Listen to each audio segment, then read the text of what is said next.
Hi guys. Өнөөдөр та бүхэнд Dusk Beyond the Forest-ийн сүүлийн 7 ангийг ярьчихаар бэлтгэлээ. Ингээд бичлэг рүү орцгоё. Хүн хөл машин дээрээ шавсан хотод манай төлөвлөгөө боловсруулж нүдний шилд орой номын сан жимхтэйг сатаруулахаар болзон нөрөх хооронд манай хэд номын сан руу орохоор болов. Тэг хүн нүдний шилд өөрийн зүйлсийг базарх явж манай гурав хотыг судлах ба зурагчны заавхан номыг хайхаар замаар алхах ба гинэд юугаараа нэгэн мэдэрч манай гурав нүгдэх ба юугаарагийн ихчдүү хоёр нь бас иржээ. Манай хүнч тэр хоёрыг албаар дагуулах ба Акира болон зураач хүн маань Токио явах тасалбар авангаа бүсэл зүсээ базаад. Дундуур манай хоёр бас хөрхөн болцноо. Амарч байхдаа зураач хүн маань сэтгэлээ нээж бид хоёрт хоёуланд нь хайртай гэж хэлдэг. Цааш явж хотын жижиг хэсгийн номын гудамж ороход 20 ном асуухад овлынхан аль хэдийн хороогаад авч. Гэсэн ч худалдаачид өөрөө өөртөө хөдийг хадгалах ба зураач хүний хайсан ном байдаггүй. Наран жаргах үед манай нүдний шилд номын санчтай болцож байх үед манай хоёр нууцаар худалдаачдын өгсөн номын сангийн газрын зургаар номын сан руу нэвтэрдэг. Нүдний шилд хэдий хоргооч чадсан ч номын санчид түүнээс илүү номнууд нь чухал байж тэр явдаг. Манай хоёр ч харуул баригдахын алдад зураач охин сатааруулж Акира ухаан алдуулж цааш явдаг. Манай хоёр ч нууц зуруунд ирж Акирагаас товоосоо ямар хүн байдгийг асуухууд Акира жоохон мартамхай болооч маш ухаантай. Үргэлж өнөөрний урилттай. Тэр миний хувьд нарны гэрэлж хүн байсан гэж хэлдэг. Яг л энэ үед Акира Эшигийн гарч ихтэй Амаги Товааса гэж бичсэн номыг шилэн хоргонд олж харсан ч зураач хүнийг номын санж ташуурдаж унагаадаг. Номын санж тэр газараар ташуураар идэлж юм хэлэхэд Акира энэ номнууд чинь чамд нандин гэвдтэй гэж асуудал. Номын санж эдгээр яг л миний нууц амарх шиг өөрийн болгож чадахгүй бол устгасан дээр гэж хэлдэг. Яг юу ч болоод. Гэтэл яг түүний урд Товаасагийн ном болон зураач хүний ээж аавынх ном унаад ирдэг. Зураач хүн эдрийг шатаан хэмээн дэллүү барихад уурсан ном санж ороолох үед дэллүү унаж галд автдаг. Манай хоёрч 20 номлоо явах боломжгүй болсон тул зөвхөнийг нь сонгоход хүрдэг. Акира шидэж зурагчны номыг авч тэр хоёр хамгаалалтаас нуугдж байхад нүдний шилд ирж эд зүйлсийг нь авчирдаг. Манай гурав балгасанд нуугдж нүдний шилдч зураач охины авсан хүүхдийн зурагч номыг овол зүгээргүй хориотой ном болгоно гэж байхгүйгээд тэд уншдаг. Номонд эрт цагт онцгой зүтэй хүмүүс ид шидэн шил байсан ба тэдний хүчээг муугаар ашиглах хүмүүс олширч дэлхийн уйдгар давтах ба цусны таалцаас турсан 12 ижил өрхтэй тэнгэр элч төрж дэлхийг утсангаа зовлон цагаарсан гэдэг. Энэ нь Товасагийн ээлсийг их төсөлтөө эзлэхэн байдаг. Маргааш болж манайхан аюулгүй галт иргэндээ сууж явтал юугээрээ хаанаа ч юм дүүлэнэс ч орж ирдэг. Тэдний сууж байтал тэдний хажууд нэгэн том биттэй чанга яриатай залуу болон ярьж байгаа юм бараг амьсгалаас бол нэгэн эмэгтэй мөн тэдний хоёр үг хамт явдаг. Том бит аавалд ажиллаж ажилласаа болж байнга нүүддэг байна. Манай эд хэсэг амран буцаж галт тэргэндээ ороход манай том бит ихнэрээсээ бүхийж уучлалгүйж байдаг. Манай эдтэй ярилцахад ч манай том бит өөр хүнтэй хайр сэтгэлийн холбоотой болжээ. Манай эд ч ёстой там руу явхад цөөнхөн өхөл таарны эдэргээд ёстой бодоо ойлгож өгч гинөө. Том бит уйлан тусламж гуйхад манай эд ч эцэст нь туслахаар болж энэ тэнд санаа бодож байтал Акира хинэгэн даттал юугээрээ ихч дүүсийн нэг байв. Акирач сэлэм тулгуйлж юугээрээ ч ихчин ч юм уу дүн ч юм уу нэгэн рүүгээ буудуулах үед нөгөөх нь гарч ирдэг. Хэдүүлээ одооноос энэ хоёрыг цагаан нэгэн сахиусан тэнгэр харийг нь чөтгөргөд нэрлэе. Акираж энэ 3-аас 5-аас асуухад сахиусан тэнгэр мэдэхгүй гэхэд чөтгөр юугээрээс асуу. Тэр түүнийг хөх хоёр шалтгаантай гэдэг.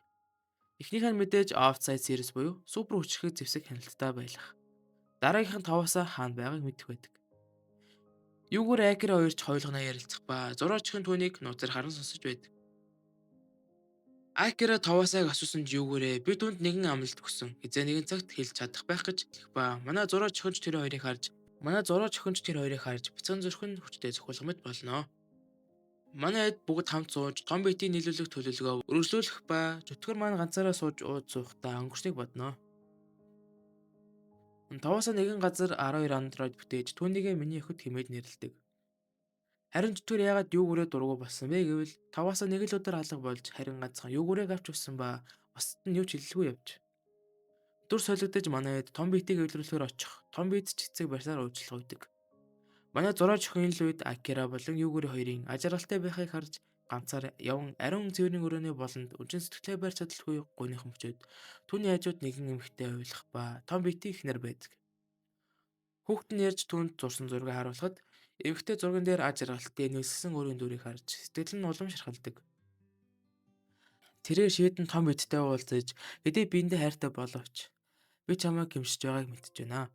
Гэтэ энэ нь хангалтгүй хэмээн чанга дуугаар ихний бөгөөд эцсийн удаа илж хүүхдүүдээ аав нь дараагийн буудал дээр буухаа хэлж ээлжийн ихтэй зүүдэг ийм шиг зүйлээ өгдөг.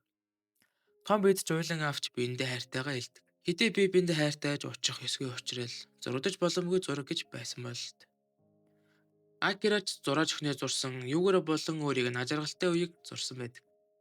Акирач өөрийгөө 5-аас байхгүй байхад өмнө зураач өхний гомдоос нь ойлгож өөрийгөө зүг.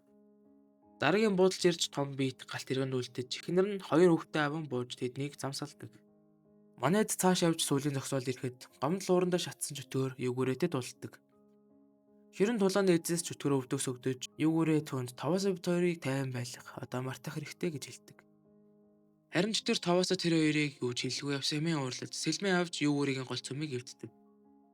Акирач хамаг хурдаараа гүйх гинэл мөчөөд Акира гинт маш хурдан гүйж чөтгөрийг мөрөөж унаагадаг. Хариуд нь чөтгөр хязгаарлагдчихээ эвдэжээ хэмээн баярлдаг. Гэтэл яг үүндээ манай Акирач андроид болж таарчээ. Сахиусан тэнгэрч ирж чинь бүхний зүйлийг мэдсэн байх учиртай. Гэтэ чи анзаарахыг хүсээгүй гэхэд түүний эргэн тойрон дох бүх зүйл Япон үсгээр биш дан өөр хэл байж таарч. Акирач балмуудаж 5-аатай байх турсамжуудаа хэрэгцүүлдэг. Харин чөтгөр юугүрээг энэ бүх хугацаанд мэдэж байсан ч түүнээс үргэлж нууж байсныг хэлэхэд юугүрээ шалтгаан байсан гэхэд Акира ямар шалтгаан гэж цөхрөн унтардаг. Акира өөрийн дотоод ертөнцид байх үед юугээрээ ирж түүнд бүхнийг тайлбарлаж өгөхөр болдог. Акира 5-2 буудуулдаг ба яг үүндээ тэр хоёр хоёулаа амьд үлдчих. Акира 90 сарал болсон ч 5-аас хизээж хүүхдтэй болох чадваргүй болжээ. Ийхүү 5-аас хүүхдтэй болох арга зам хайсан ч бүтлгүүчээд түүнээс салах гэсэн ч Акира ямар ч байсан юу ч болсон түүнийг хайрлахаа амлдаг. Тиймээс андроид их санаагаа гаргаж тэдний уртаас урт өдөр үргэлжлүүлж Акира түүнд гэрлэх санал тавьдаг. Ийхүү тэдний төсөл амжилттай болж маш жижиг төсний хэмжээтэй технологи бүтээдэг. Тариулгууд хүний тархинд бүхэл бүтэн сүлжээ ордог байна. Хүн төрөлхтний 90% нь тариулдаг. Үүний дараа энэ зүйлийг ашиглан хакердах боломжтой болохыг мэддэг. Үүнийг ашиглавал хүний биеийг 3 дахь житгээд ашиглах боломжтой. Энэ үзэг хадгалах гэсэн ч энэ нь задарч маш олон хүн буруугаар ашиглаж эвх замбраагүй болж 5-аас хүчтэй дайралт ирсэн. Маш олон сар хоног өнгөрч 5-аас туйлд цайх үед тэрөөс салддаг болж түүний яв нас барж 5-аас нүүрэндээ том сариу авч гараа алддаг. 5-аас үүний эсрэг альва хэмээх оюун ухаан зохиосон ч тэр нь сөргөөр ажилд дэлхийн бүх оюун ухааныг нийлүүлдэг. Энэ тэмдэггүй цөмийн дэлбэрэлж болж дэлхий сүрдэг. Гинэд бүх хэрэгслийг хакердах ба бүхэл хиймэл оюун ухааныг нэгтгэсэн тэр их оршихуй гарч ирж дэлхийд цэвэрлэгээ хийн хэмээдэг. Хүн төрөлхтөн тэмцэж хэдэн тэрбум хүн амиа алддаг. 5-аас бүх зүйлд бууж өгч амиа орлохын алдад Акира түүнийг түшиж тулан Тератай тэмцэх зэвсэг бүтээсэн мэдээж офсайд series юм. Хамгийн ихэнд 3-ыг бүтээсэн ба манай нэг нь сахиусан тэнгэр болж нөгөө хоёр нь өөр 2 андроид болж таардаг.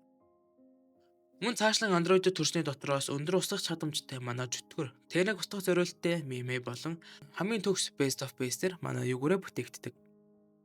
2 жилийн турш байлдаж эцсийн тулаан болох үед Тератай маш хүн тулаан болж эцэст нь ялдагч дэлхийн юу ч үгүй болж дэлхийн хүн ам 200 сая болтлоо бууржээ.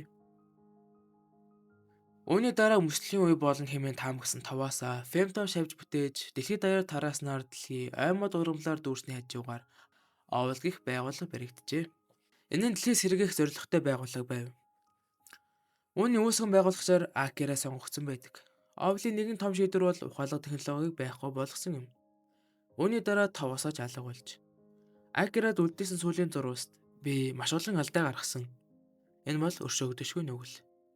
Би үүнийгээ өөрч амьдрах ёстой. Акира. Миний чамайг хайр болон талархал мөнхөд оршино. Өөрийн амьдрал цаг хугацаагаа эрхэмлээрэй хэмээн сүүлийн үгс дуусахтай зэрэгцэн үрдийн ганцаард л эхэлдэг. Акира 20 жил овоолд ажиллаж би энэ мудаж нэтгэртэй гарсан ба 5-аас хайхыг хүссэн ч өөрөө чадахгүй тул өөрийн хувилбарыг бүтээжээ. Тэр бол манай одоогийн Акира. Гэвч ихэнх Акира түүнийг дэржигтэн унтуулж өргөдөг. 5-аасаатай өргөж хамт байсан юугээрээ гэлэлдэх зүйл сонирхолтой болж. Гэтэ тэр бүх зүйл явандаа хийсвэр болсноор овол төөгдөх ба тэр үед Акираг олж. Юугээрээ түүнд чи бол хулбар бишээ. Чи бол 2046 онд миний хайрлсан Акира. Би чиний оршин тогтох шалтгаан байж болох уу хэмээдэг. Энэ бүхний дараа Акира нойрс горомд орсон байдаг. Нэгэн байшин дээрж Акира юугээр хоёр нойрсох ба зурагчхынд нүдний шилд сахиусан 3 тэнгэр харж хамгаалдаг. Акира эзэс их нь үл мэдэгдэх байлаа. Ийхүү өдөр хоног сар жил өнгөрч зураг охин томолж. Голоос ус авахдаа зөнгөөрөө мэдэрчгүй хүн байшиндаа очиход юугээрээс ирж зураг охинд тэрэлт хүчит мөн Акира зэрдэг байна. Зураг охин тэднийг 7 жил 107 өдөр асарсан ба Акиратанд баярснаа илж өхийдөг. Энэ бүх хугацаанд Акира юугаар хоёр хамт байсныг мэдсэн зураг охин гониглээж Акирад бид хоёр тайртай намайг юугаарыг хайрладаг шиг хайрлаж болохгүй мó гэж уйлав. Харин түүнд Акира үг хэлж чадсангүй. Тэр хоёрыг буцаж ирэхэд юугаараа Сахиусан тэнгэр хоёр тэр хоёрыг хүлээж байсан ба жихэнэ Акира түүнтэй уулзах хүсчээ. Манай хоёр зурсан газараа иржээ.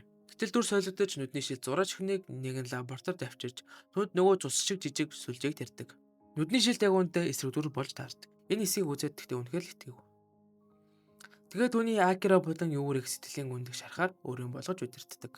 Хакер дуусан зураач өхөн чөтгөр дээр очиж түүнийг хууран мөн л сүлжээг тарьдаг. Нүдний шил харин энэ хоёрыг маань нэг хүн болгочихвоо. Сахиусан тэнгэр ирж зогсоох гэсэн ч оройтож толгоогоо завчулдаг. Энэ хооронд Акира юугөр хоёр маань жихэнэ Акира байх илүү гүнд очих үед чөтгөрч гэх юм уу, зураач охин ч гэх юм уу гарч ирнэ. Акираг хуурж зүрх болох хэсэг рүү зоож гаргаж ирнэ. Ингээд хоёр талд нүдний шилтийн эсрэг Сахиусан тэнгэр, нөгөө талд юугөрийн эсрэг чөтгөр болон зураач охин. Сахиусан тэнгэр нууц зэвсгээ ашиглаж нүдний шилтийг хорох ба түүний зориг хүсэл нь таваасаа тайртай байж. Энэ хооронд юугөрөө чөтгөр хоёр тулдах үед чөтгөр зураач охин хоёрын ухаан холилдож солигддог. Аль аль нь түүнд бүх хугацаанд дах гомдол цөхрлөө тайлдаг. Ийхүү юугөрөө тэр хоёрыг зовлон шаналтай хамт дуусгадаг. Юугөрөө Акира дээр очин өөрийн үүсвэрийн хүчээ Акира дамжуулан ундаг. Акира сэрж түүнийг авч явах үед Акира анх товоосоо дөгж байсан нохой гарч ирэн юугөрийг капсулд хийхэд ард нь хөгшин болсон жихэн Акира гарч ирдэг. Элси бол Дани дараах хүн амьд хэзээр бий болох хуучин системийг задлах гүүр байж. Андроид Акирад уулзсан хөгшин Акираг эсгэл хансан ба орт насуулах төхөөрөмж унтрахад юугөрээ түүнд таваасгийн үлдээсэн зурагт дамжуулдаг ба би чамд үр тайртай байх болно гэсэн байдаг. Энэхүү хөгшөрсөн Акирийн санаа амарч амьсгал хураах ба дүр солигдож манай өмнөх дүрүүдийг харуулдаг. Манай тосгоны бяцхан охинч том болж Мафи хоёр маань хоёр хүүхэдтэй болдог. Халуун усны газар хоёр жаргалтай хэрэлддэг хэвээрээ. Нөгөө нэг гэр юм мэддэхгүй ахлах байдаг да. Тэр нь харин ажилд оржээ. Номын санч эмэгтэй ч номны гудамд энгийн номын худалдаач болж. Том бит нөгөө эмэгтэйтэйгээ хамт байдаг. Харин хинэр нь илүү ажиргалтай болж хэдийс асан ч түнд цамч нэхэж байдаг. Манай чөтгөрч дурсамжинд байхгүй болсон ч эргэн сэрж гэр бүлдээ дахин нэгддэг. Харин зураач охин ухаан ордог. Манай хоёр нэгэн модон дээр ирэхэд тэнд Тавасагийн оршуулах байх ба Таваса хүний ёсоор тал өгсөн байж. Таваса юугээрээд түнд энэ дэлхийд хөндлөнгөөс битгий оролцоорой. Мөн хайртай хүний ирж танилцуулаарай гэж амласан байдаг. Акира түнд гэрлэх санал тавих мөчөд зураач охинтой хамт гурван амьдрахаа шийдэж тэр гурав тэрвэлцэнээр аниаман дуустдаг. За тэгэхээр энэ удаагийн анги маань ингэ төрөөд дуусч байна guys. Сэтгэлийн шанал хавцалгээ сүүлийн анги маань ч бас сэтгэл ортол авдаг шүү. За тэгээд guys таалагдсан бол лайк болон subscribe дарж дэмжин хариу талын хонхон дээр дарж аал дээр гэснийг дарснаар цаг алдгүй дараагийн аниамаар хүрнэ шүү. Дараагийн аниамаар уулзтал түр баяртай guys.